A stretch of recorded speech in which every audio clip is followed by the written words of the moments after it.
93 से investment banking में इन्होंने रुचि ली, ये हेड रहे उसमें, और उसके बाद इन्होंने इक्विटी कैपिटल मार्केट को ही अपना फोकस और फोटे समझा और उसी में पूरा अपना ध्यान लगाया। आज की डेट में ही is nearing a century of projects which have gone through is either in IPOs, QIPs, SIPs और amalgamation वगैरह में और चीजों में, और उनको बहुत अच्छी तरह प्लान किया। These are what successful project उनके वहाँ चल रहे हैं। और आप आज एग्जीक्यूटिव डायरेक्टर के पोस्ट पर हैं पीएल कैपिटल मार्केट में, and helping lot like us जिनको मदद की जरूरत है, जिससे एक टर्बुलेंस आ जा सके। आज का टाइम टर्बुलेंस का है और साइज ग्रो कराने का है, तो उसमें एक टर्बुलेंस में आज हम इनसे समझने की कोशिश करेंगे कि किस तरह से हम लोग अपने जो इस इंफॉर्मेशन सिस्टम से बाहर निकलकर अपना नए कैपिटल मार्केट को एक्सपोज हो सकते हैं और कैसे उसका फायदा उठा सकते हैं, और उसके डिमेरिट्स हम लोगों के लिए क्या हो सकते हैं स्मॉल प्लेयर्स, और हम किस साइज को टारगेट करें, किस साइज के लोग हम लोग टारगेट करें जिससे हम कॉस्ट इफेक्टिव भी रहें। और पीछे भी हम लोगों ने एक दो बार ट्राई किया तो हमें लगा कि इसकी कॉस्ट कुछ ज्यादा है compare to what we may get in our routine. तो आज हम कल्याणी वाला साहब जो हैं हमें इस चीज में मदद करने वाले हैं, तो we will try to work it out on this. तो मैं ज्यादा ना बोलते हुए मैं अध्यक्ष जी आपसे रिक्वेस्ट करूंगा 2 वर्ड आप बोले। हमारे सारे मेंबर बड़े आतुरता से आपकी आवाज सुनना चाहते हैं, सबको स्वागत कर दें और so that we can hand over the mic to Dara Kalyani वाला साहब। चलो अध्यक्ष जी। हाँ जी, हाँ सर, आप थोड़ा सा सबको मैं इस पूरे मीटिंग में दारा कल्याणी वाली जी का काफी बहुत बहुत स्वागत करता हूँ।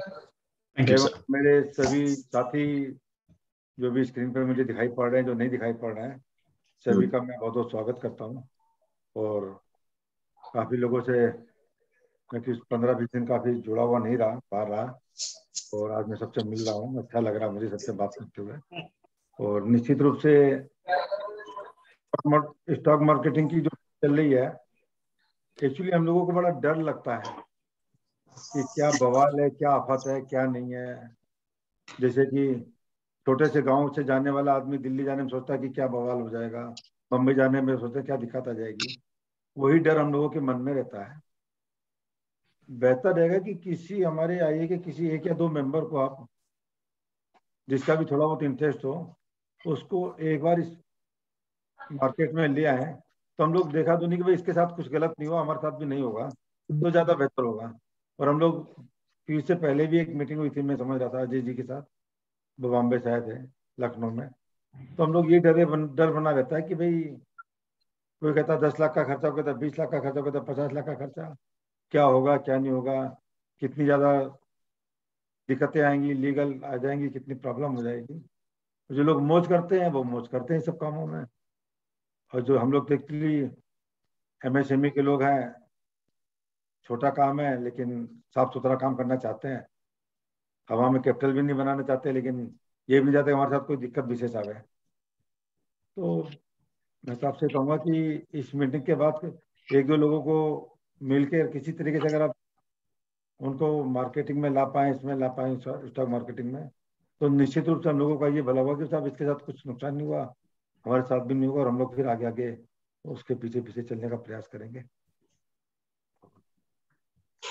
मैं समझता हूँ कि कोई अच्छी बात इन लोगों तक पहुँचे और कोई ना कुछ लोग इंटरेस्टेड हो, ये मेरी सोच है। पुनः सभी को धन्यवाद। आप अपनी बात शुरू कीजिए दारा जी। Thank you very much. Thank you very much, Mr. Ashok. Thank you, Mr. Goyal. I am honored that IIA has called me to share my views and experience of SME. And please, आपको जब कोई ऐसी चीज लगे कि आपको प्रश्न पूछना है, please feel free to ask me.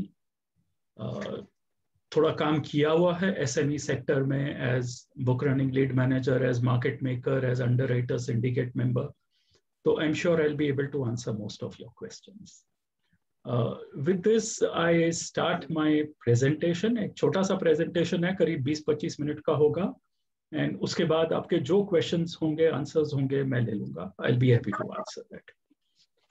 मैं स्क्रीन शेयर कर रहा हूं प्रेजेंटेशन के लिए.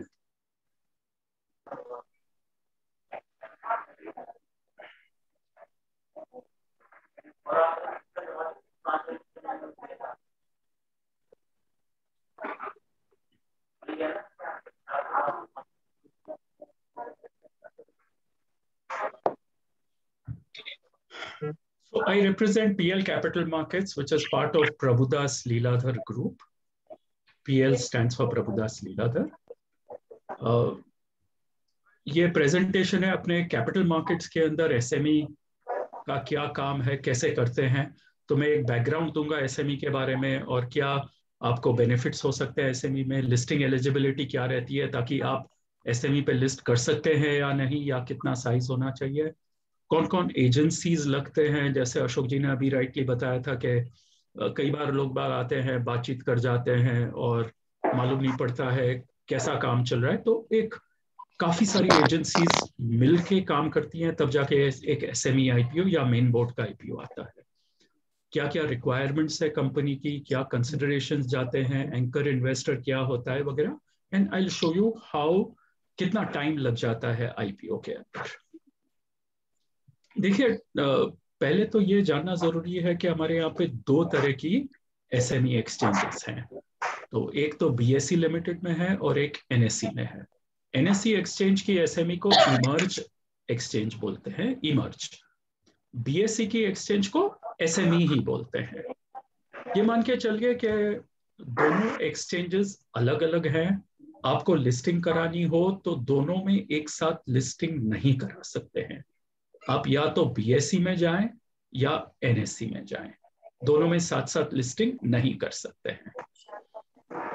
अभी तक एनएसई में ये दोनों एक्सचेंजेस करीब 212 में चालू हुई थी, तो 8-9 साल का एक्सपीरियंस हो गया है सबको.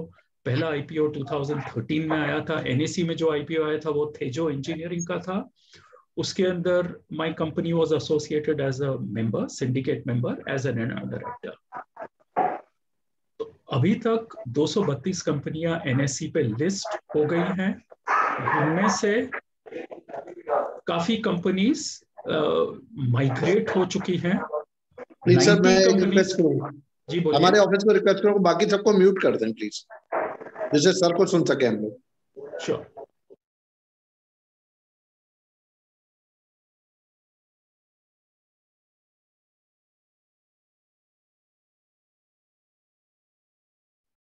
Can you hear me, please? Yeah. Okay. 232 companies are listed on the NSE, out of which 90 companies have migrated and remaining 142 companies continue to be listed. BSE पे 356 companies got listed, जिसमें से 126 companies have migrated to the main board of BSE, and बाकी बची हैं companies, करीब 230 आज की तारीख में companies BSE में listed और trading होती हैं. मैं आपका खाली एक इंपॉर्टेंट चीज की तरफ ध्यान खींचना चाहता हूं कि एनएसई में जो कंपनीज लिस्टेड हैं, खाली 142 कंपनीज हैं, लेकिन उनका मार्केट कैपिटलाइजेशन 26,000 करोड़ है. Which means on an average ये कंपनियों की ईच की मार्केट कैप अबाउट 180-185 करोड़ के आसपास है एज एन एवरेज. वहीं पे बीएसई में आज की तारीख में 230 कंपनियां अभी लिस्टेड है, जिनकी टोटल मार्केट कैप 16,000 करोड़ है. तो जहां पे बीएसई में बहुत ज्यादा कंपनीज लिस्टेड हैं, उनकी टोटल मार्केट कैप कम होने की वजह से ये मानिए कि वहां पे एवरेज मार्केट कैप कंपनी का 69 to 70 करोड़ आता है. माने बीएसई में ऐसी काफी कंपनियां हैं जो छोटी कंपनियां हैं जो लिस्ट हो चुकी है.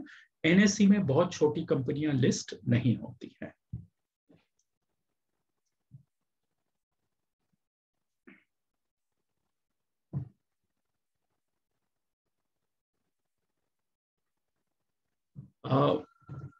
बेनिफिट्स क्या फायदे रहते हैं आपको एसएमई में? सबसे पहले तो आप ये सोचिए कि आप जब धंधा चालू करते हैं तो आपको पैसे कहाँ से आते हैं. आप खुद के पैसे लगाते हैं, फैमिली से पैसे रेज करते हैं, दोस्तों से पैसे रेज करते हैं, उसके बाद कहीं पे आप बैंक से लोन लेते हैं, फिर बिजनेस को ग्रो करना चाहते हैं, तो you meet people like us कि भाई हमें कोई वेंचर कैपिटल से मिलवा दीजिए या प्राइवेट इक्विटी से मिलवा दीजिए, तो वो एक रास्ता हो जाता है ग्रो करने का। आज की तारीख में करीब 8-9 साल से ये SME एक्सचेंज जब चालू हो गया है, तो that's another way of raising money. यहाँ पे 40-50 करोड़ भी रेज हो सकता है, थ्योरेटिकली तो 10-12-15 करोड़ भी रेज हो सकता है, लेकिन मैं रेकमेंड नहीं करूंगा आपको 10-12-15 करोड़ रेज करने का, क्योंकि खर्चा बहुत हो जाता है रेजिंग के लिए। तो नेट आपको फिर कम पैसा, बहुत कम पैसा आता है। तो इसके लिए SME is a way of raising funds, तो एक आपको एक्सेस मिलता है पब्लिक से थोड़ा पैसा रेज करने का।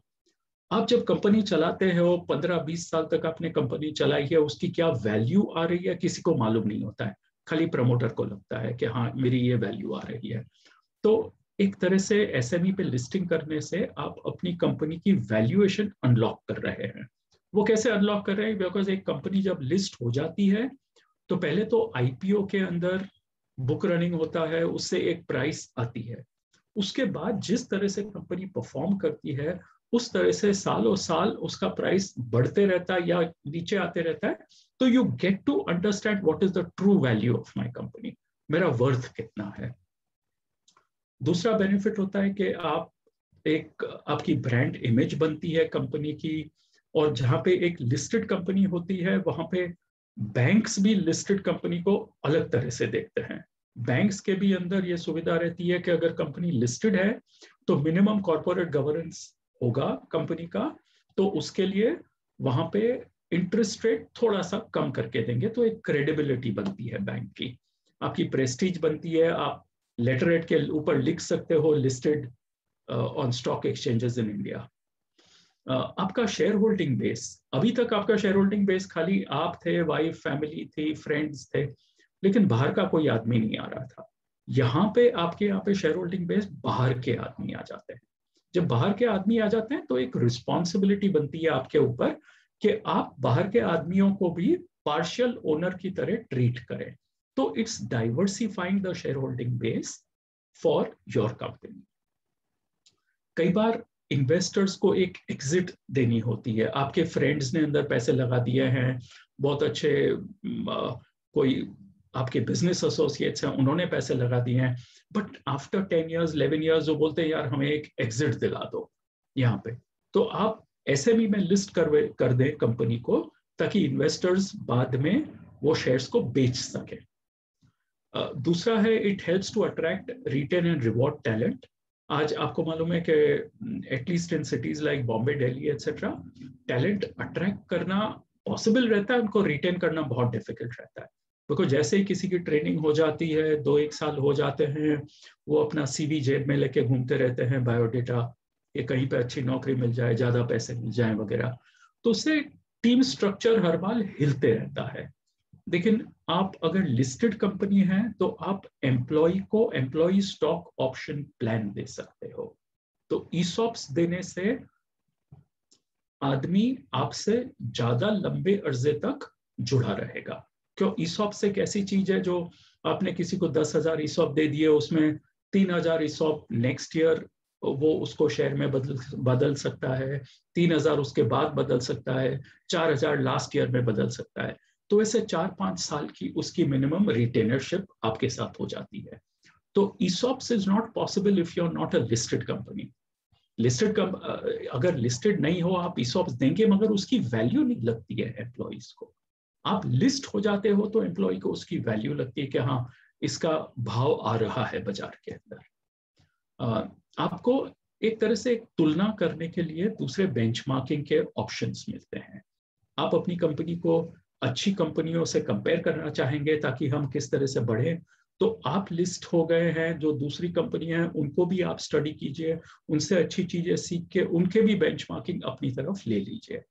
एक फ्लेक्सिबिलिटी इन स्ट्रक्चरिंग कैपिटल, मैंने बताया आप पब्लिक से पैसा रेस कर रहे हो, फिर पब्लिक से पैसा रेस किया, अभी वापस ग्रो करना है, तो आपके पास ऑप्शन है मैं लोन लूं या वापस शेयर होल्डर्स के पास जाऊं। वापस शेयर होल्डर्स के पास जाऊंगा तो आज मैंने 100 रुपए में IPO किया था, आज मेरा भाव 400 रुपए है, तो क्या मैं अपने ही शेयर होल्डर्स को शेयर दे दूं 250-300 रुपए के अंदर, या नए इंस्टीट्यूशनल इन्वेस्टर्स को लेके आ जाऊं? तो वहां पे स्ट्रक्चरिंग करने के अंदर काफी फ्लेक्सिबिलिटी आ जाती है, जो ग्रोथ कैपिटल चाहिए।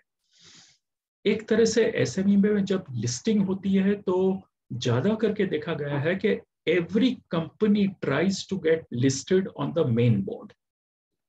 एसएमई पे आ गए, एक एंट्री पॉइंट मिल गई, आपने तैयारी कर ली, और 2-3 साल के बाद वो मेन बोर्ड पे शिफ्ट करने की ट्राई करते हैं। तो SME is more like a preparation board, कि आपकी तैयारी हो रही है मेन बोर्ड पे जाने के लिए। अब आपके क्या क्या क्राइटेरिया रहते हैं कि भाई आप किस तरह की कंपनी हो कि लिस्ट हो सकती है? तो एक तो यह है कि it has to be an incorporated company, जैसे प्राइवेट लिमिटेड या limited company. Private limited company होगा, चलेगा, उस लिस्टिंग के पहले प्राइवेट वर्ड निकाल देना पड़ता है कंपनी के, बिकॉज जैसे आपको मालूम है जब प्राइवेट लिमिटेड कंपनी होती है तो उसमें ट्रांसफरेबिलिटी ऑफ शेयर्स परमिटेड नहीं रहता है, वेयरएज यहाँ पे तो हर दिन आपके शेयर्स ट्रांसफर होते रहेंगे। तो इसके लिए ट्रांसफरेबिलिटी ऑफ शेयर्स है, number of share holders private limited company के अंदर 200 से ज्यादा नहीं हो सकते हैं, तो इसके लिए प्राइवेट वर्ड ड्रॉप करना पड़ता है और एक लिमिटेड कंपनी बन जाती है। आपकी post issue paid up capital 25 crore से कम होनी चाहिए, दिस इज वेरी इंपॉर्टेंट, ताकि आपकी अभी ये मैक्सिमम कैपिटल है। मिनिमम कैपिटल कहीं 1 करोड़, कहीं 3 करोड़, 1.5 करोड़ ऐसा देखते हैं लोग बाग, मगर मैक्सिमम कैपिटल 25 करोड़ होती है, उससे ज्यादा एसएमई पे लिस्टिंग अलाउड ही नहीं है। एक ट्रैक रिकॉर्ड होना चाहिए 3 साल के लिए कंपनी का, कि हाँ 3 साल ट्रैक रिकॉर्ड है, थोड़ा प्रॉफिट हो रहा है, एग्जिस्टेंस है, बिजनेस कर रहा है वगैरह, तो आप लिस्टिंग देख सकते हो।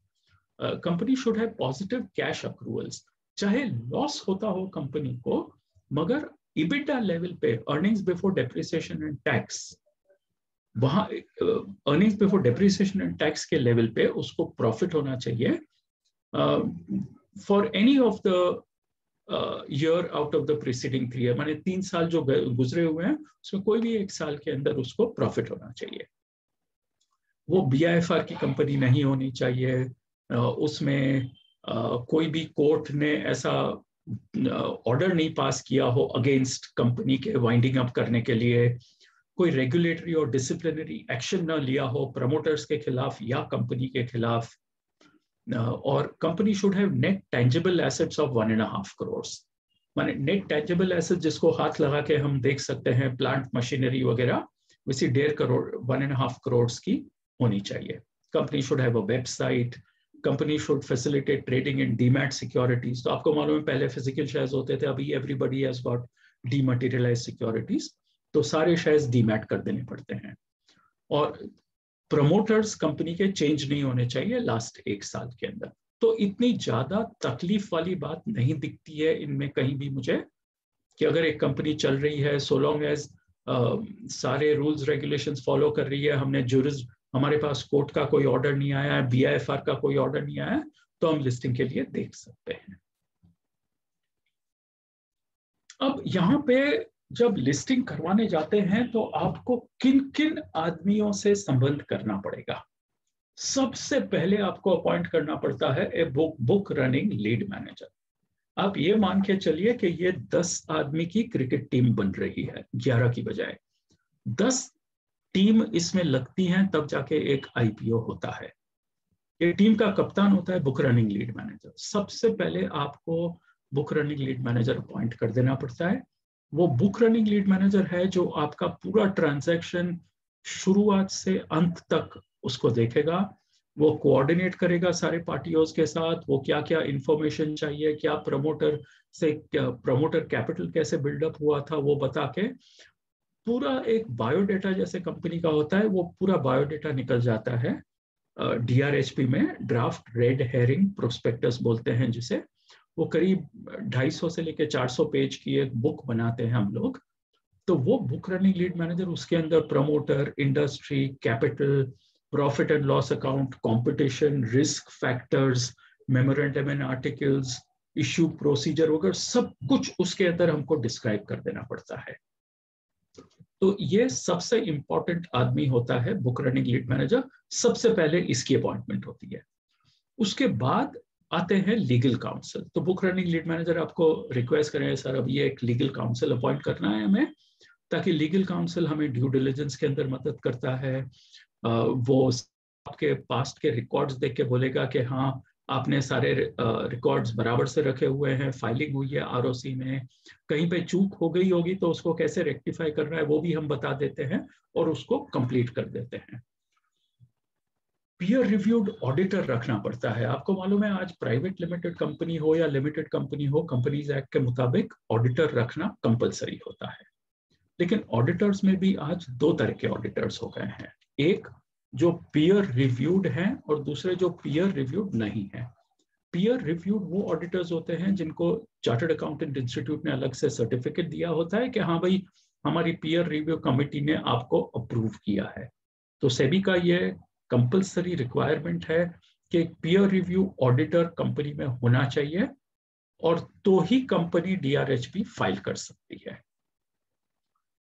आपकी कौन सी इंडस्ट्री है वो इंडस्ट्री के बारे में एक इंडस्ट्री रिपोर्ट निकालना पड़ता है, जो या तो कोई अच्छी सी रेटिंग एजेंसी होती है जैसे क्रिसिल केयर, इकरा, ब्रिकवर्क्स, ऐसी कोई अच्छी रेटिंग एजेंसी निकालती है, या कोई बहुत अच्छा रिसर्च एजेंसी होती है जैसे टेक्नोग्राफ वगैरह होते हैं, वो लोग फिर एक रिसर्च रिपोर्ट निकालते हैं इंडस्ट्री के बारे में।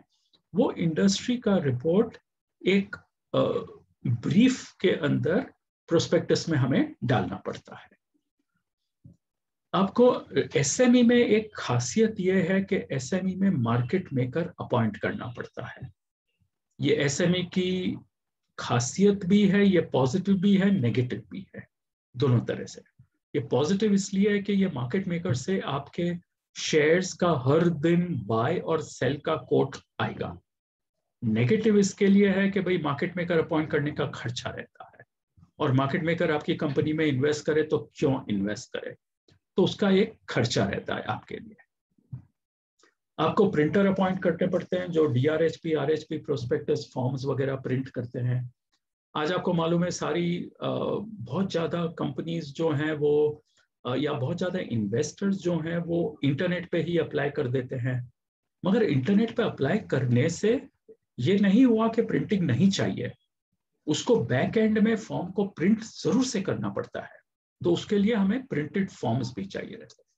तो प्रिंटर अपॉइंट करना पड़ता है, एक रजिस्ट्रार अपॉइंट करना पड़ता है, इंडिपेंडेंट एजेंसी जो सेबी रजिस्टर्ड रजिस्ट्रार होता है, जो ये देखता है कि जब आपके कंपनी में किसी ने बिड किया है, अप्लाई किया है, उसने सारी इंफॉर्मेशन भरी है या नहीं करेक्टली, उसका पैन नंबर करेक्ट है कि नहीं, डीपीआईडी करेक्ट है या नहीं, और उसको शेयर्स अलॉट होने हैं या नहीं है, वो रजिस्ट्रार के द्वारा तय किया जाता है।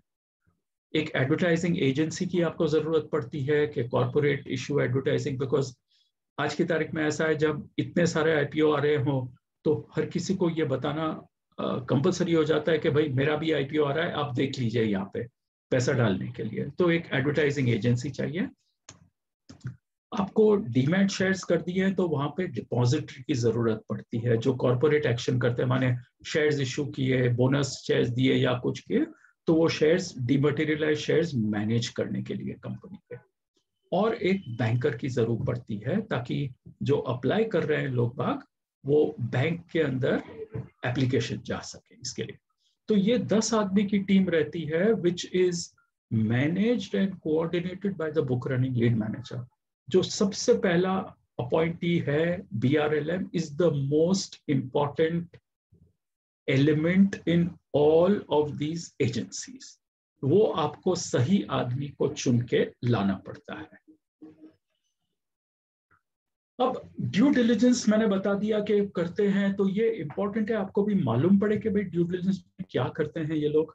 तो ईच डिपार्टमेंट के यहाँ से इंफॉर्मेशन ली जाती है। तो आपको ये मालूम होना चाहिए कि जब आपकी कंपनी आईपीओ कर रही है, एक 250 से 400 पेज की बुक निकाली जाएगी। वो बुक में आपकी company, promoter, industry, competition, account, सबका एक निचोड़ निकाल के दे दिया जाता है। तो वो देने के लिए इट इज इम्पोर्टेंट कि सारे आपके डिपार्टमेंट्स को मालूम हो कि भाई मुझे कुछ इंफॉर्मेशन देनी है कंपनी को। आपको एक एसएमई आईपीओ टीम बनानी पड़ेगी कंपनी में। बिकॉज जब आप book running lead manager appoint करेंगे, लीगल एडवाइजर अपॉइंट करेंगे, तो ये तो नहीं है कि वो हर बार आपके आके खाली मैनेजिंग डायरेक्टर से बात करेंगे, बिकॉज इतनी सारी इंफॉर्मेशन चाहिए कि हर बार अगर वो खाली मैनेजिंग डायरेक्टर से बात करना चाहेंगे या इंफॉर्मेशन लेना चाहेंगे तो गाड़ी आगे बढ़ेगी नहीं। तो आपको एक एसएमई टीम बनानी पड़ेगी, आईपीओ टीम कंपनी में, जो जहाँ पे एक कंपनी सेक्रेटरी हो, फाइनेंशियल मैनेजर हो, आपका एटलीस्ट एक बिजनेस हेड हो अंदर, जो 3-4 आदमी की एक टीम बना के उनके साथ फिर BRLM लाइजन करके सारा इंफॉर्मेशन ले लेगा। आपके यहाँ पे हर एक कंपनी में एक लीगल डिपार्टमेंट होता है, तो लीगल डिपार्टमेंट में ये देखते हैं हम लोग कि भाई आपकी जो प्रॉपर्टी है वो आप ही के नाम पे, कंपनी के नाम पे है या नहीं। कई बार ऐसा होता है कि प्रमोटर ने फैक्ट्री की लैंड खुद के ही नाम पे रखी हुई है और उसको ध्यान भी नहीं रहता, उसने तो फैक्ट्री चालू कर दी है वहां पे, लेकिन जब हम डॉक्यूमेंट्स देखने जाते हैं तो मालूम पड़ता है कि भाई साहब लैंड तो कंपनी के नाम ही नहीं है, तो आपने तो फैक्ट्री चालू कर दी है, अभी लैंड तो आपने ट्रांसफर नहीं की है। तो अब क्या किया जाए, तो फिर उसका लीज डॉक्यूमेंट बना देते हैं कि भाई company has taken the land on lease from the promoter. चलो, तो लीज डॉक्यूमेंट बना दिया तो उसको कंप्लीट कर दिया। तो इस तरह से सारा ड्यू डिलिजेंस के अंदर वी फाइंड आउट कि आपका क्या क्या लीगल कंप्लायंसेस हैं, अपॉइंटमेंट ऑफ डायरेक्टर्स बराबर से हुए या नहीं, अगर कंपनी की कोई सब्सिडरी है उसके अकाउंट्स बराबर से हैं या नहीं, प्रमोटर्स के बारे में सारी उचित इंफॉर्मेशन टेक आउट करके हमको देनी पड़ती है, क्या कंपनी के खिलाफ या प्रमोटर के खिलाफ कोई सिविल सूट, क्रिमिनल सूट वगैरह है, तो हमें उसको डिस्क्राइब करना पड़ता है अंदर डॉक्यूमेंट में। आपके सारे लाइसेंसेस एंड गवर्नमेंट अप्रूवल्स हम चेक करते हैं, right. Shop and establishment act at least Maharashtra में लगता है, एंड मेरे ख्याल से काफी स्टेट्स में लगता है shop and establishment act, right from shop and establishment act, factories act, अगर आप कोई डीजल यूज कर रहे हो तो वहां पे एक्सप्लोजिव्स एक्ट लग जाएगा, आपका कोई माइनिंग का काम चल रहा है बिकॉज आप रोड कंस्ट्रक्शन कर रहे हो तो वहां पे दूसरे लाइसेंसेस लेना की जरूरत हो जाएगी। वो सारे licences, government approvals we check, not only we check, we have to give a summary of that in the DRHP। माने उसका एक निचोड़ देके हमें DRHP में एक लाइसेंस का इंफॉर्मेशन देना पड़ता है। कई बार licence is applicable and valid only up to a particular day, तो हम आपको बताएंगे साहब आपका लाइसेंस 31 दिसंबर 21 को एक्सपायर हो रहा है, प्लीज आप इसको रिन्यू करने के लिए डाल दीजिए, ताकि हम जब IPO लेके आए तब तक ये रिन्यूअल होके आ जाए। तो इस तरह का एक काम चलता है। सेक्रेटेरियल जो कंपनी सेक्रेटरी होते हैं वो आपके बोर्ड मिनट्स रखते हैं, शेयर होल्डर्स मिनट्स रखते हैं, रजिस्टर्स रखते हैं, ROC में सारे डॉक्यूमेंट्स फाइल करते हैं, कॉर्पोरेट गवर्नेंस का ध्यान रखते हैं। तो ये सारे सेक्रेटेरियल रिकॉर्ड्स हम लोग चेक करते हैं और देख लेते हैं कि भाई जब डायरेक्टर्स मीटिंग हुई है तो क्या क्या इंपॉर्टेंट डिसीजन लिए गए हैं, जो डायरेक्टर्स को अपॉइंट किया गया है वो सहमति से हुआ है या नहीं, किस तरह से अपॉइंटमेंट हुआ है, डायरेक्टर्स का बैकग्राउंड लेके फिर चेक कर लेते हैं। ये एक तरह से हो गया। फिर फाइनेंस एंड अकाउंट्स का हम जब चेक करते हैं तो वी मेक श्योर कि आपके जो अकाउंट्स हैं वो CA इंस्टीट्यूट के मुताबिक जैसे बताए गए हैं, और आज की तारीख में हमें जो रूल्स फॉलो करने पड़ते हैं, IND AS जिसको बोलते हैं, इंडियन अकाउंटिंग स्टैंडर्ड्स, उसके मुताबिक अकाउंट्स बना के उसको रीस्टेटेड फाइनेंशियल्स में देते हैं। आपको इसके बारे में चिंता करने की जरूरत नहीं है, ये आपके पीयर रिव्यूड ऑडिटर जानते हैं रीस्टेटेड फाइनेंशियल स्टेटमेंट्स कैसे बनाते हैं। अगर उनको हेल्प चाहिए, we are there to help them out how to make it. So ये रीस्टेटेड फाइनेंशियल स्टेटमेंट्स बना के देते हैं। We check all the insurance records, we check the statement of tax benefits, ये सारा DRHP में भी आता है। We look at the each business section, अगर आपके यहाँ पे एक बिजनेस है, ज्यादा बिजनेस है, उस तरह से हम बिजनेस हेड को मिलेंगे, उनसे एक डिटेल राइटअप लेंगे उनके वर्टिकल के ऊपर कि क्या काम है, कैसे काम होता है, कैसे मैन्युफैक्चरिंग ऑपरेशंस होता है वगैरह। हम आपके HR डिपार्टमेंट से बात करेंगे, कितने एम्प्लॉइज है, PF बराबर से दे रहे हैं या नहीं, ESIC कट रहा है या नहीं, रजिस्टर ऑफ एम्प्लॉइज मेंटेन हुआ या नहीं, अगर आपके पास 400 एम्प्लॉइज हैं, पूरे 400 रजिस्टर के ऊपर है या नहीं है, ये सारी तहकीकात होती है इसमें। फैक्ट्री मैनेजर से हम मिल लेते हैं, तो कितनी आपकी इंस्टॉल्ड कैपेसिटी है, कैपेसिटी यूटिलाइजेशन क्या है, सेफ्टी मेजर्स क्या है आपके, क्या आपके यहाँ पे पास में कभी लॉकआउट हुआ था, क्या कभी एक्सीडेंट हुआ था, ESIC में कैसे अप्रोच किया था आपने, वो सारी अंडरस्टैंडिंग देके एक ड्यू डिलिजेंस का हम वेरिफिकेशन देते हैं, क्योंकि हमको एज अ BRLM हमें एक ड्यू डिलिजेंस सर्टिफिकेट सेबी को देना पड़ता है।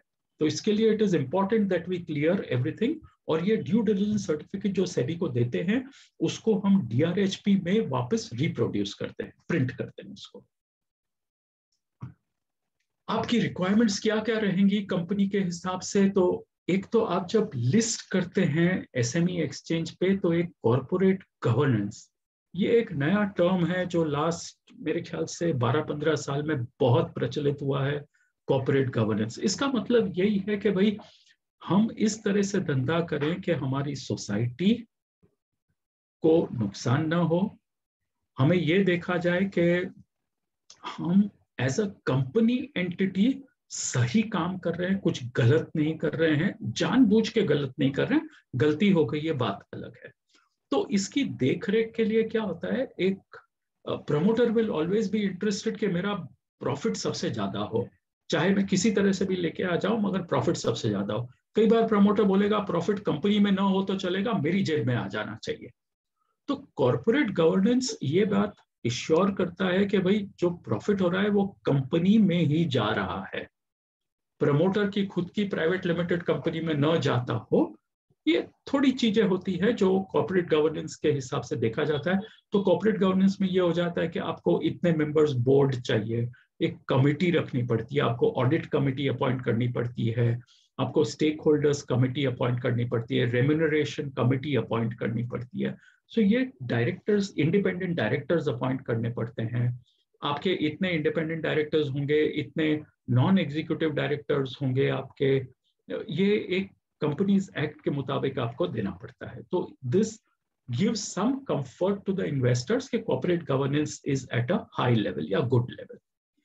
SME में हर 6 मंथ्स आपको रिजल्ट्स डिक्लेयर करने पड़ते हैं। जैसे मेन बोर्ड में एवरी क्वार्टरली रिजल्ट्स डिक्लेयर करने पड़ते हैं, तो SME में आपको बोर्ड मीटिंग करके अकाउंट्स को अप्रूव करके 6-6 महीने में देने पड़ते हैं।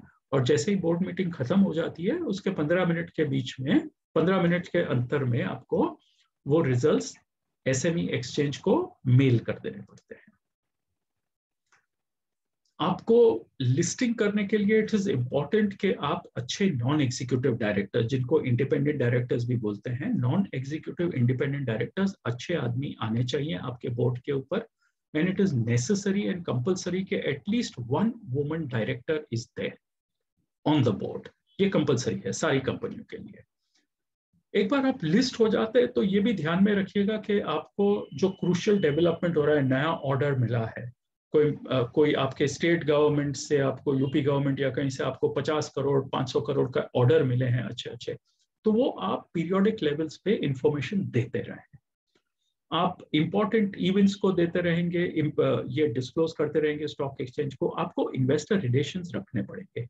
क्या होगा जब आप एक SME लिस्टेड हो जाते हो, तो ये हर एक की चाह होती है कि मेरे यहाँ पे अच्छे इन्वेस्टर्स आए। अच्छे इन्वेस्टर्स क्या होते हैं, अब हर कंपनी में तो राकेश झुनझुनवाला पैसे नहीं लगाएगा, खास करके SME में तो नहीं लगाएगा वो।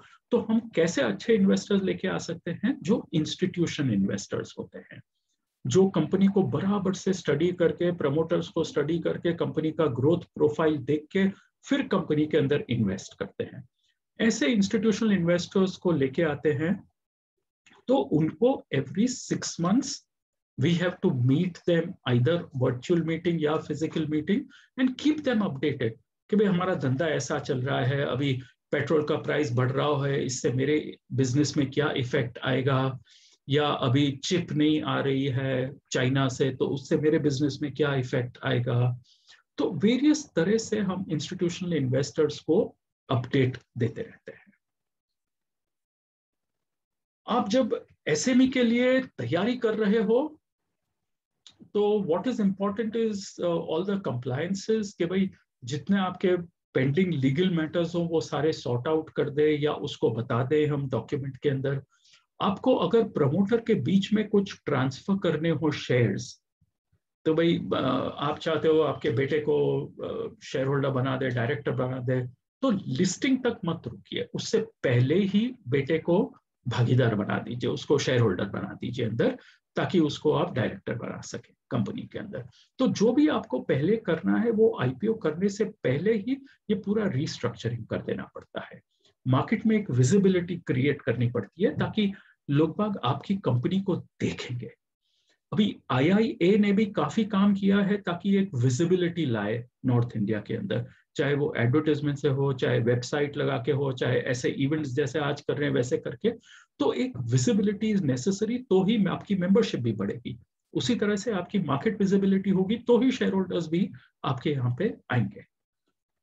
एक इंपॉर्टेंट चीज है कि प्राइसिंग ऑफ एन आईपीओ, किस भाव पे शेयर लाना चाहिए। प्रमोटर चाहेगा सबसे भारी भाव पे लाया जाए, मर्चेंट बैंकर चाहेगा सबसे कम भाव पे लाया जाए, बिकॉज मर्चेंट बैंकर को शेयर बेचना होता है। मगर ये राइट नहीं है कि सबसे कम भाव में आए, बिकॉज वैसा हुआ तो प्रमोटर ने जो 20 साल 25 साल की मेहनत की है उसको कुछ रिवॉर्ड नहीं मिल रहा है। तो ऐसे भाव से लाया जाए जो ना तो सबसे ज्यादा हो ना सबसे कम हो, मगर एक थोड़ा इन्वेस्टर फ्रेंडली हो। और हम एक टर्म यूज करते हैं कि थोड़ा पैसा टेबल पे छोड़िए इन्वेस्टर के लिए। अगर आपके शेयर की इनहेरेंट वैल्यू आपको लगती है कि 120 रुपये है, तो आप 20 रुपए टेबल पे छोड़ दीजिए, आप उसको 100 रुपए में लेके आइए, तो आपके यहाँ पे इन्वेस्टर खुशी खुशी आएंगे।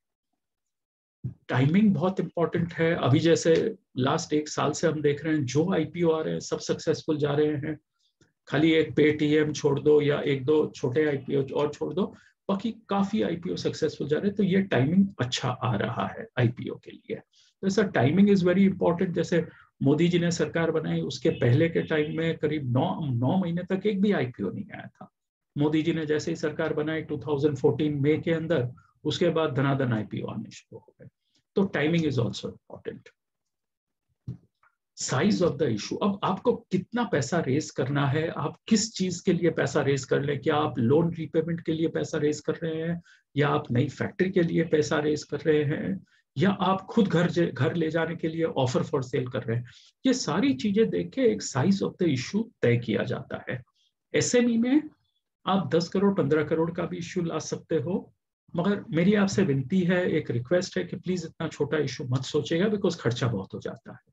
तो एसएमई में आप इशू लेके आएंगे तो कम से कम 40 करोड़ का इशू होगा, 35 से 40 करोड़ का इशू होगा, तो it will be worthwhile. IPO SME में जब आईपीओ आता है तो it has to be 100% underwrited. Underwriting करता है माने कोई एक बुक रनिंग लीड मैनेजर, कोई ब्रोकर्स वगैरह उसको अंडरराइट करके कहते हैं कि हाँ आपका आईपीओ बिक जाएगा इतने भाव के अंदर। It is important to have that. हमारे इन्वेस्टर्स कौन कौन होते हैं? क्वालिफाइड इंस्टीट्यूशन बायर्स, जैसे banks, financial institutions, insurance companies, private equity investors registered with SEBI वगैरह, इनको क्वालिफाइड इंस्टीट्यूशन बायर्स बोलते हैं। Up to 50% of an IPO normally इनके लिए रिजर्व करते हैं। नॉन इंस्टीट्यूशनल इन्वेस्टर्स माने high net worth individuals, corporate entities etcetera, उनके लिए 15% ऑफ द आईपीओ रिजर्व करते हैं। और रिटेल इन्वेस्टर्स जो 2 लाख से कम का एप्लीकेशन डालते हो, उनके लिए 35% रिजर्व करते हैं। एक इंपॉर्टेंट चीज ये है कि मेन बोर्ड आईपीओ में तो आप 15,000 से के आसपास का अमाउंट लगा के, 15,000 से कम होना चाहिए अमाउंट, उतना एक मिनिमम एप्लीकेशन होता है। एसएमई में मिनिमम एप्लीकेशन 1 लाख रुपए का होता है, बिकॉज सेबी का मानना है कि एसएमई इतनी स्पेशलाइज्ड स्टॉक एक्सचेंज है कि इसके अंदर छोटे छोटे आदमी जो नुकसान कर दें 15,000 20,000 का, वैसे आदमी नहीं होने चाहिए। कोई 1 लाख डालेगा तो बराबर से कंपनी की तहकीकात करके, कुछ समझबूझ करके, उसके बाद ही वो पैसा डालेगा। ये मान के सेबी ने मिनिमम एप्लीकेशन साइज 1 लाख कर दी है। हाँ, 1 लाख रुपए कर दिए। अब एंकर इन्वेस्टर आते हैं। एंकर इन्वेस्टर ऐसे होते हैं जो क्वालिफाइड इंस्टीट्यूशन इन्वेस्टर्स होते हैं, जो banks, mutual funds, insurance companies, pension funds वगैरह। एक क्यूआईबी पोर्शन जो रहता है, जैसे 50% का मैंने आपको बोला क्यूआईबी पोर्शन, वो 50% में से 60% 60% आप एंकर इन्वेस्टर के लिए रिजर्व कर सकते हो। एंकर इन्वेस्टर इशू खुलने के एक दिन पहले एंकर इन्वेस्टर की इन्वेस्टमेंट आती है। सारे इन्वेस्टर्स, रिटेल, पब्लिक, इंस्टीट्यूशन सब देखते रहते हैं कि आपकी कंपनी में अच्छे एंकर इन्वेस्टर आए हैं या नहीं। तो अगर आए हैं तो उनको ज्यादा इंटरेस्ट पड़ता है कंपनी के अंदर। एंकर इन्वेस्टर जो शेयर्स लेता है वो 30 डेज के लिए लॉक इन रहते हैं, वो 30 दिन के लिए बेच नहीं सकता है, चाहे एसएबी में हो चाहे मेन बोर्ड पे हो। जैसे आपने देखा होगा जब पेटीएम ने इशू किया, एंकर इन्वेस्टर्स आए थे, वो 30 दिन तक रुके, कल 30वां दिन खत्म हुआ और सबने शेयर बेचना शुरू कर दिया, मगर 30 दिन तक वो शेयर को पकड़ के रखना पड़ा उनको। अगर प्राइस, एंकर इन्वेस्टर ने प्राइस ज्यादा दे दी है तो हमारा इश्यू प्राइस कम आया है तो उसको वापस प्राइस नहीं मिलता है, उसको उसी प्राइस में लगाना पड़ता है। हम प्रोसेस की बात करें तो पहले तो हम एक पूरी टीम की मीटिंग कर लेते हैं कंपनी के अंदर। जैसे मैंने आपको पहले बताया था, एक एसएमई आईपीओ टीम बना दे, finance manager, company secretary, advisor, factory manager या बिजनेस हेड के साथ। तो इन लोगों को 4-5 आदमी की टीम लेके, प्रमोटर्स को लेके हम एक मीटिंग कर लेते हैं जिसको हम ऑल हैंड्स मीटिंग कहते हैं। मैंने सारे आदमी जो आईपीओ में जुड़ रहेंगे हमारे साथ, उनकी एक मीटिंग कर देते हैं जिसमें हम बता देते हैं कि भाई इस तरह से ऑफर डॉक्यूमेंट आएगा, इस तरह से रिसर्च डॉक्यूमेंट बनेगा, हम कब फाइल करेंगे सेबी के अंदर डॉक्यूमेंट, ये सब बता के आपको लिस्टिंग की तैयारी के लिए क्या क्या काम करना पड़ेगा हमें, इसके बारे में एक डिटेल्ड चर्चा हो जाती है हमारी। जब हम आईपीओ लाना चाहते हैं तो काफी दिन का टाइम लगता है, तो एक डॉक्यूमेंट प्रिपरेशन, डिलिजेंस और डॉक्यूमेंट प्रिपरेशन करने में हमें प्रैक्टिकली 8 से 9 वीक लग जाते हैं। आप ये सोचिएगा नहीं कि ये क्या कर रहे हैं 8 या 9 वीक। जैसे मैंने आपको बताया, आपका legal document, secretarial record, ESIC, PF, employee record, ये सब कुछ देख दाख के एक 250 से 400 पन्ने की एक किताब बनती है जिसमें सारा इंफॉर्मेशन आता है। वो तैयारी करने में हमें करीब 8 से 9 हफ्ते लग जाते हैं। उसके बाद हम ये डॉक्यूमेंट स्टॉक एक्सचेंजेस में फाइल कर देते हैं। अगर मेन बोर्ड होता है तो हम सेबी में जाते हैं, एसएमई रहता है तो हम सेबी में नहीं जाते हैं। तो मेन बोर्ड में हमने उसे फाइल कर दिया, स्टॉक एक्सचेंज उसको रिव्यू करता है, स्टॉक एक्सचेंज के कमेंट्स आ जाते हैं। अब आजकल नहीं, काफी 5-6 साल से मैं देख रहा हूं कि स्टॉक एक्सचेंज का कोई भी एक आदमी आपके फैक्ट्री में, आपके प्लांट में आके विजिट करते हैं, आपको मिलेंगे, आपके एम्प्लॉयज को मिलेंगे, देख लेंगे हाँ भाई ये कंपनी चल रही है, प्लांट जहाँ बताया वहीं पे है, बताया है कि प्लांट के अंदर XYZ टेक्सटाइल बन रही है, कपड़े बन रहे हैं, वही बन रही है, ऐसे नहीं कि जूता बना रहे हैं। तो ऐसी एक मोटी मोटी इंस्पेक्शन कर देते हैं। उसके बाद वो लोग ऑब्जर्वेशन लेटर देते हैं। उसके बाद हम एक डॉक्यूमेंट फाइल करते हैं आरओसी के साथ, जिसको हम रेड हेरिंग प्रोस्पेक्टस कहते हैं। ये रेड हेरिंग प्रोस्पेक्टस फाइल करते करते कम से कम 15 से 16 हफ्ते निकल जाते हैं। माने हमने चालू में 8-9 हफ्ते ले लिए डॉक्यूमेंट फाइल करने में, फिर स्टॉक एक्सचेंज के ऑब्जर्वेशंस आने में थोड़ा टाइम लग गया, 3 से 4 हफ्ते लग जाते हैं। फिर जो स्टॉक एक्सचेंज कमेंट्स आए हों उसको अपडेट करके आरओसी में फाइल करते हैं। इस दौरान हम सॉफ्ट मार्केटिंग करते हैं ताकि आपके इन्वेस्टर्स को मालूम पड़े कि भाई ये कंपनी कौन सी है, कैसे आ रही है। तो हम थोड़े इंस्टीट्यूशनल इन्वेस्टर्स को मिलते हैं, उनसे बात करते हैं कंपनी के बारे में, प्रमोटर के बारे में, उनसे फीडबैक ले लेते हैं। आपको क्या लगता है ऐसी कंपनी आईपीओ आ रही है, आप डालेंगे, आप नहीं डालेंगे, कौन दूसरा डाल सकता है। ऐसे 25-30 फंड्स को मिलके हम डिसाइड कर लेते हैं कि हाँ ये कंपनी के अंदर इन्वेस्टमेंट आ सकता है। तो ये प्री मार्केटिंग सा हो जाता है इन्वेस्टर्स के साथ। फिर हम एक एडवर्टाइजिंग एंड मार्केटिंग स्कीम बना के रिटेल इन्वेस्टर्स को मिल लेते हैं, रोड शो होता है वगैरह। उसके बाद आईपीओ खुलता है करीब 18-19 हफ्ते के बाद, 20 हफ्ते के बाद आईपीओ खुलता है। आईपीओ 3 दिन के लिए खुलता है। एंकर इन्वेस्टर सबसे पहले 1 दिन खुलता है। एंकर इन्वेस्टर खुला, उसके बाद 3 दिन तक आईपीओ खुला रहना पड़ता है कम से कम। उस दौरान में जितना सब्सक्रिप्शन आ जाता है वो एवरी डे हमें मालूम पड़ जाता है रजिस्ट्रार से और स्टॉक एक्सचेंज से कि कितना सब्सक्रिप्शन आया है, उसको वेरीफाई करके अलॉटमेंट करते हैं और बाद में शेयर्स की लिस्टिंग हो जाती है। ये पूरा काम कंप्लीट करने में अप्रोक्सीमेटली 20-22 हफ्ते तक निकल जाते हैं। तो one has to be prepared कि भाई 4 से 5 महीने आपको लग जाएंगे आईपीओ करने में।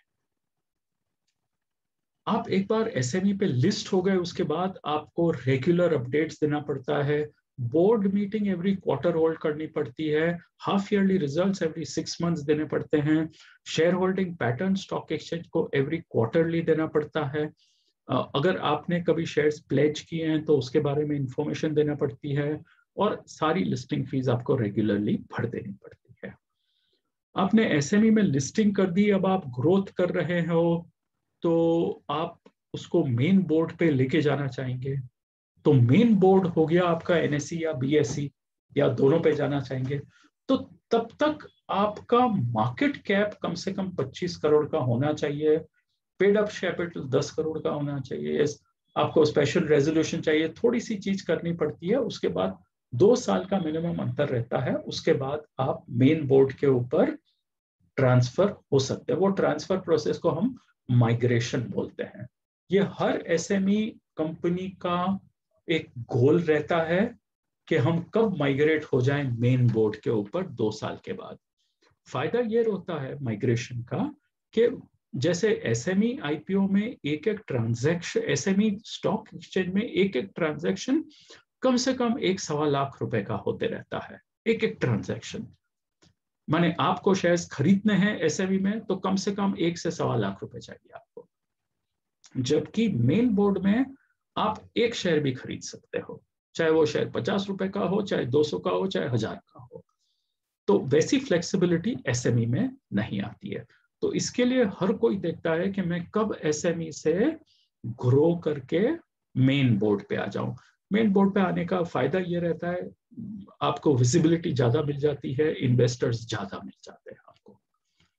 तो ये था डिटेल में एसएमई के बारे में। आपको कोई भी क्वेश्चंस हो बेझिझक पूछ लीजिए। ये थोड़ा एक बैकग्राउंड सा समझ लीजिए इसको कि किस तरह से आपको एक बैकग्राउंड बता रहा था मैं अभी तक। आप किसी को कोई क्वेश्चन हो please feel free to ask me, I will answer it. Background बताइए। Thank you very much for a very patient hearing. अभी we had some hands raised, मैं उन Sure. पे आने से पहले we had guest with us mister Rakesh Malpani साहब हमारे साथ हैं। Okay. Special secretary infrastructure and investment development department के गवर्नमेंट ऑफ यूपी के। आप welcome mister Malpani, thank you for joining us sir. Welcome him in our webinar and so nice of you sir to grace us on being in the part of our meeting. Now हमें we have सबसे पहले हमारे पास के शर्मा साहब ने अभी hand raise किया था जी। तो के शर्मा साहब, you have any query? Please come out with your query, please. Mr. K. Sharma, we have few more hands. Sure, we please. have Arpit Agarwal.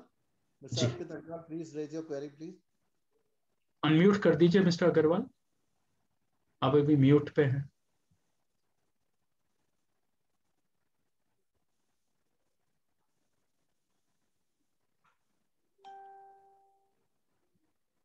Mister Agarwal unmute कर दीजिए अपने आप को ताकि आप क्वेश्चन पूछ सके please.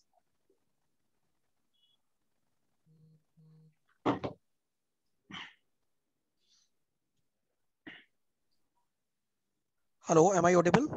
Yes you are, thank you.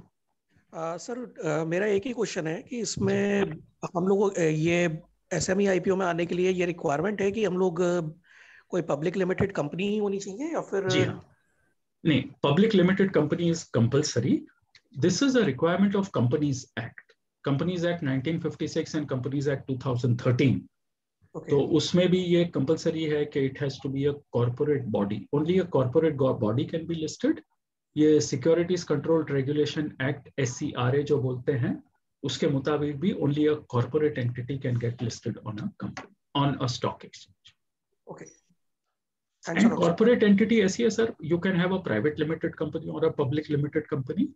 But as I had mentioned, if it's a private limited company, there are restrictions on number of shareholders being not more than 200 as per Companies Act. Second restriction is that the share transferability is not possible unless all the board meets and things like that. With DMAT, ऐसा होता नहीं है आज. तो private word drop करके the company has to become a public limited company. तो ही उसकी listing होती है. Okay, thank you, sir. Welcome. Mr. Mohit Jain, please. Mr. Jain, you are on mute, please. Mr. Mohit Jain, please unmute yourself. Hello. Yes, can you hear me, please. sir? Yes, very much. Sir, there are two questions. One, what is the approximate cost required to be listed? Just give us a way cost. Suppose, see, your company has to be scalable. Even if you're a SME and entrepreneur, and if your company is not scalable, I would not suggest anyone to get into this field. Correct. Well, Absolutely right. I invest in 500. I personally invest in large caps, and I have invested in more than 500 companies. Okay. And I am a SME manufactured printing inks. So my company is highly scalable because I have parallel competitors who are very, very big, which are MNCs, and Okay. I am in small scale. So my kind of industry can be scaled up. So I'm interested in this field. So Sure. can you tell me what is the approximate cost required for a small scale entrepreneur to Sure. raise funds in these all expenses? Sure. Now see, there are two types of expenses that you incur. One is fixed expense. One is which is related to the size of the IPO. So one is a variable expense. One is a fixed expense. Okay. Merchant bankers' fees are fixed expense. Irrespective of whether you are raising 20 crores or you're raising 50 crores, a merchant banker will charge X amount. Now, brokerage is a variable expense. So brokerage normally is at X percentage. So it's a variable expense. In our estimate, when a company makes an IPO of approximately 40 crores, the IPO expenses are somewhere around 8.5% of 40 crores. But added to that is a cost of market making, which moves from company to company. Now, it's a simple logic. A merchant banker who has been associated with the company whose IPO he's getting has an association of barely 6 months. In that 6 months, one cannot expect a merchant banker to be willing to invest 5% of the IPO size. Suppose you're making an IPO of 40 crores. The book running lead manager has to invest 2 crores in the company. Book running lead manager बोलेगा यार मेरे को 2 करोड़ की fees नहीं आ रही है company में से, मेरे को तो खाली 50 लाख 40 लाख रुपए फीस आ रही है, मैं 2 करोड़ क्यों डालूं कंपनी में? But SEBI regulations require you to have a book running lead manager and to have a market maker. तो market maker normally will say sir मेरे को ये जो 5% डालने हैं आपकी कंपनी में, आप मेरे को उसको फीस बना के दे दीजिए. Then they come to some agreement on how it is to be done, and they come to some models of monthly fees, and some arrangements are made by which market makers take part. So there is a market making cost which moves from company to company, and it can be anywhere from 0.5% to 5%. It can be anything. So आप market making cost को छोड़ देंगे, बाकी का cost एक genuine IPO में will be 8 to 8.5%. So approximately for size of our raising 40 crores, so we have to be prepared to invest 3 to 4 crores from our pocket first. Yeah, now it doesn't work like that. I explained that costs are fixed and variable. I should also say that some cost is payable before the IPO and some cost is payable after the IPO. So tell us, what is the pre-expenses required for a small scale? We are all small scale. We have limited budgets. That's why we want. Sure. So before the IPO, you should be ready with about 1.5 crores to be spent, and another 1.5 crores maximum to be spent after the IPO launch. Correct. So which will be paid out of the IPO proceeds. Okay. आपको जो पैसे मिले हैं public से उसी में से आप दे देंगे वो 1.5-2 करोड़ का खर्चा। तो मोटा मोटी ये है कि 1.5 crore we have to spend first, and then 1.5 we have to spend after the IPO once the money comes in, and then we can go ahead with the various procedures of.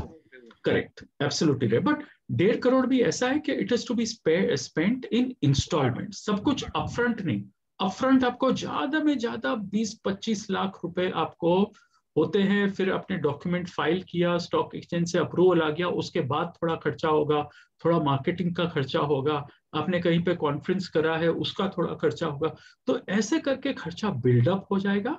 लेकिन IPO आने से पहले आपको NSC BSc में bidding करने के लिए आपको परमिशन चाहिए, आपको एनएसडीएल सीडीएसएल में डीमैट के लिए परमिशन चाहिए, ये सारे खर्चे एडअप होते जाते हैं।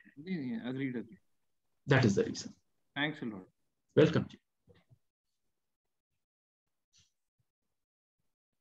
Any other questions? Mr. Naveen Goyal, please unmute yourself. Yeah, good evening. This is Naveen Goyal. Good evening, Mr. Goyal. I'm from Murthy Udyog Limited. We are into non-ferrous metals. Okay. As the gentleman Mohit Jain was discussing, we were discussing, say, an IPO size of 40 crore rupees. So how do we know? At what stage do we qualify? What figures do we require to get 40 crore rupees? What sales figures and what all?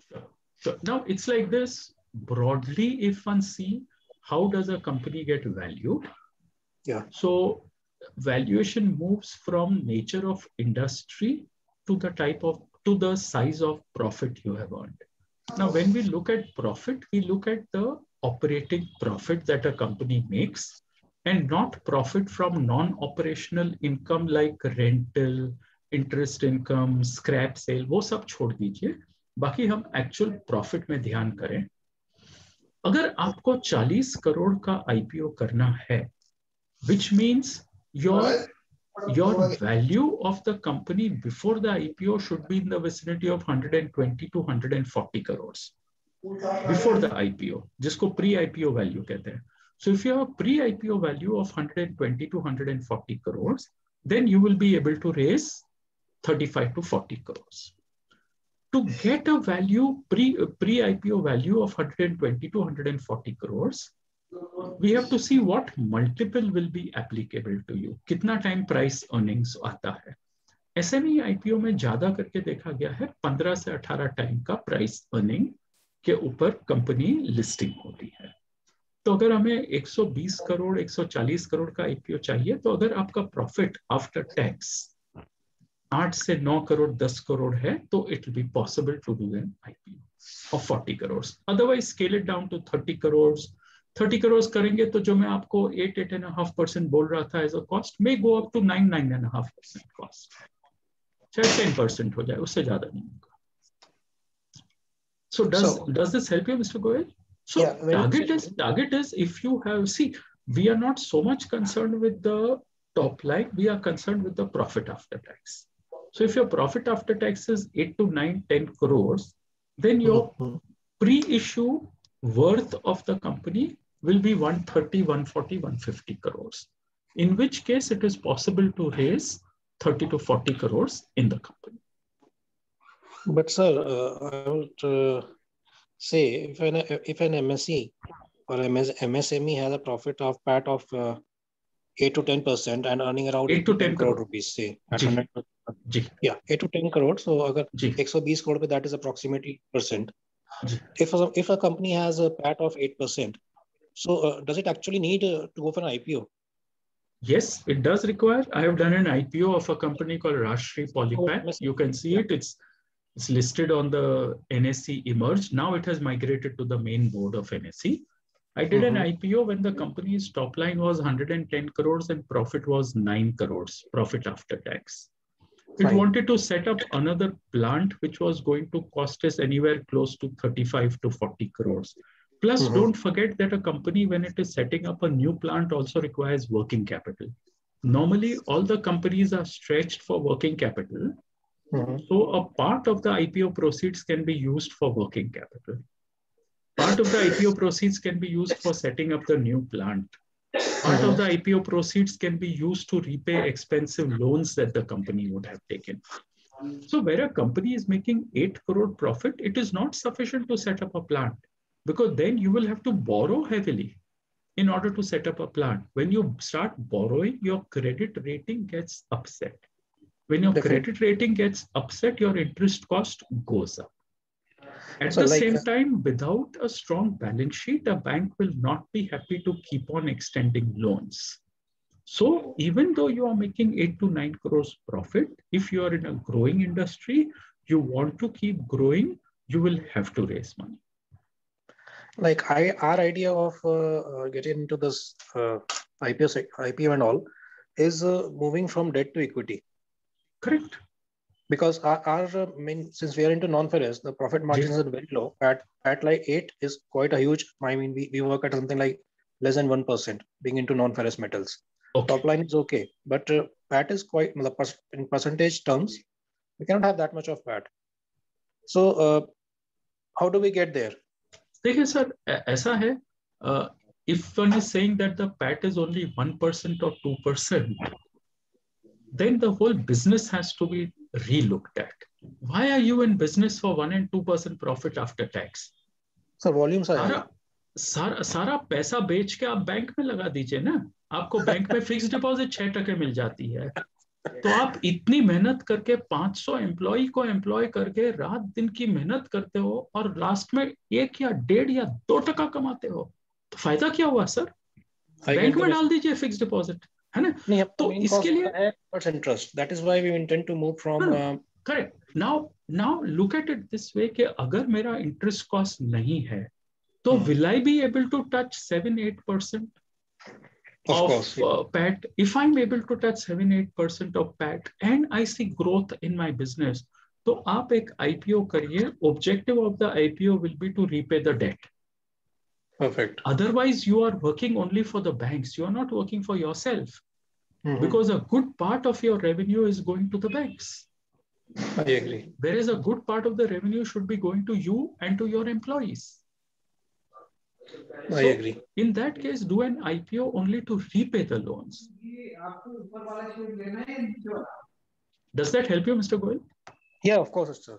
I'm grateful. Fair enough. बहुत अच्छी discussion हो रही है. वो कर लेता है operator. Hello. हाँ जी. I think Mr. Jain has got his hand raised. Mohit Jain. For SME, the fixed cost is land plus machinery or only the machinery? No. 1 sec. SME IPO में I was saying fixed cost of IPO expenses. No. Expenses I know, but to raise an IPO also, your fixed cost you had mentioned, your fixed plant and machinery. Tangible assets. Tangible. Mein land is also there. Yes, land, building, plant and machinery, they are tangible assets. Okay, all three inclusive should be more than 1.5 crores. Correct. Okay. So tangible mein your goodwill and your technology doesn't come into goodwill doesn't come into account. Your debtors don't come into account. Stock, your bank balances don't come into account. Doesn't make a difference whatever limit or term loan you have. That is not the criteria in that, no? No. But you're fixed. So long as you are profitable, because the moment you have term loan, you will have a lot of interest, which will make you into a loss-making company. Right. But your land, machinery, and building should be more than 1.5 crores. Yeah. Okay. Thank you. Okay. Dara sir, I have one query for myself. Sure, please. Not for myself, for my organization, my members. Basically क्या message आप देना चाहेंगे कि how to, क्योंकि compliances पूरी करने में भी कई कॉस्ट आ जाती हैं कई बार, and they are time consuming, क्योंकि कई ऐसी कंप्लायंसेस होती हैं छोटी छोटी. आपने अप्रेजल करते हुए देखा होगा कि लोगों ने बेसिक कंप्लायंसेस से पहले भी कई फॉल्स और डिफॉल्ट्स हुए होते हैं. तो उनमें क्या मैसेज आप देना चाहेंगे हमारे मेंबर्स को कि how they can remain compliant, क्या चेकलिस्ट उनके पास होनी चाहिए so that they should follow? देखिए सर, इसमें ऐसा है, before making an IPO, get in touch with a very good merchant banker and spend some amount of money and time to become IPO ready.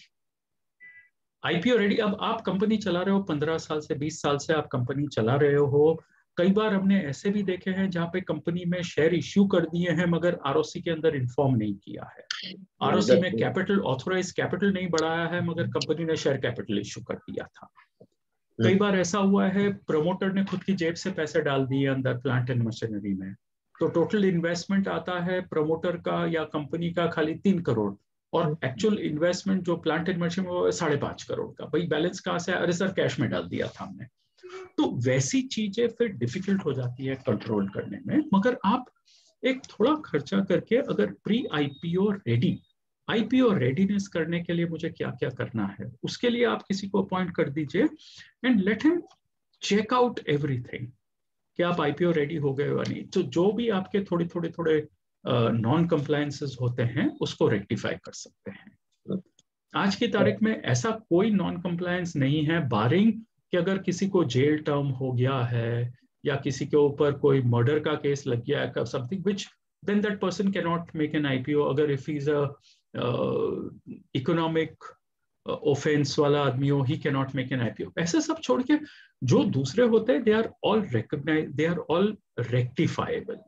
Companies act की भी mistakes होती है वो भी कंपाउंडेबल होती है, तो कंपाउंड करके थोड़ा पेनल्टी भर के उसको ठीक कर सकते हैं। बट इट इज नेसेसरी कि आप एक हाउस कीपिंग कर ले, एक होमवर्क कर ले कि मेरे को आईपीओ करने के अंदर मुझे क्या क्या काम करना पड़ेगा। तो appoint somebody who can guide you and say के साहब हम आपके ये सारे रिकॉर्ड्स चेक कर लेंगे and will be able to rectify your mistakes. अच्छी लॉ फॉर्म हो उसको भी अपॉइंट कर सकते हैं। रेडी एक चेकलिस्ट हमें तैयार करनी पड़ेगी, अपने मेंबर्स के बीच में सेपरेट करनी चाहिए हर एक के लिए अलग अलग होती है। Financially aware of those things, कहीं ना कहीं उनके बीच में अवेयरनेस आने की जरूरत। करेक्ट चेकलिस्ट हर एक के लिए अलग होती है। अब बट मोटी मोटी जो चेकलिस्ट होती है रेगुलेशंस के लिए होती है, कंपनीज एक्ट के लिए। अगर कोई कंपनी ऐसी है जो एक्सपोर्ट्स कर रही हैं या इंपोर्ट्स कर रही है तो इट इज इम्पोर्टेंट कि they are compliant with FEMA के अंदर कोई मिस्टेक्स ना हुई हो। हम लोग वो भी चेक कर लेते हैं कि आपके एक्सपोर्ट्स कर रहे हो, आपके सारा पैसा 6 महीने के अंदर आ गया यानी 6 महीने में नहीं आया, क्या आपने आरबीआई को बताया है, क्या आपने राइट ऑफ कर दिया है उसको। अगर आपके वर्क कल्चर में लाना पड़ेगा हमें। हाँ अपने वो रूटीन में, तो that will be the cheapest. Sir वो तो आप मानिए कि अगर एक कंपनी लिस्टिंग की ट्राई कर रही है and it is serious about that, तो it has to comply with the rules and laws of the country. कई बार होता है प्रमोटर बोलते हैं यार मैं तो टैक्स नहीं भर रहा हूँ और अब मेरे को आईपीओ लाना है, तो उसको फिर वैल्यूएशन कभी नहीं मिलता है बिकॉज प्रॉफिट आफ्टर टैक्स जो बुक्स में दिखाया है उसके बेसिस पे ही उसको वैल्यूएशन मिलता है। बिल्कुल ठीक बात। इसके लिए तो एक थोड़ा होमवर्क करके उसको सेटल करना पड़ता है and it's not difficult. We have come across many cases. We have got them IPO ready. Absolutely possible. No problem. बहुत बढ़िया। Now I'll invite my president कि वो हमारे साथ गेस्ट भी हैं राकेश मालपानी साहब, और हमारे गेस्ट स्पीकर आज दाराजी कल्याणी वाला, he has shared so much knowledge with us. तो जरा इम्पैक्ट है सर। अशोक भाई साहब, अशोक सर, हेलो।